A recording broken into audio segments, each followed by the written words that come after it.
స్త్రీ మనస్సు ఎంత సున్నితమో కావ్యం అంత సున్నితం. అందుకని కావ్యం కాంతా సంయుక్తం అన్నారు. భార్య ఏ పనైనా భర్త చేత చేయించదలుచుకుంటే ఆజ్ఞాపించదు. మిత్రుల్లాగా కూడా కూర్చుని ఉపదేశాలు కూడా ఎక్కువగా చెయ్యదు ఆవిడ. అందుకని దానికి సమయం ఎంచుకుంటుంది చక్కగా.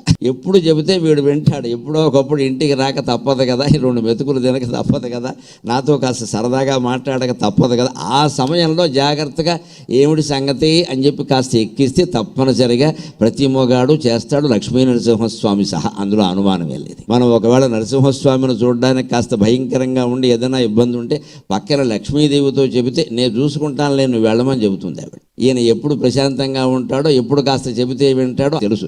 అందుకని ఆవిడ మాటకి ఆయన అంత విలువిస్తాడు. అలాగా భార్య చెబితే భర్త వింటాడు. ఎందుకంటే తగిన సమయం చూసుకుని చెబుతారు కాబట్టి. ఆ సమయం సందర్భం చూసుకుని మాట్లాడడంలోనే కార్యాలు సఫలమవ్వడం విఫలమవ్వడం అనేవి ఉంటాయి. అంచేత కావ్యాన్ని కాంతా సంయుతం అన్నారు.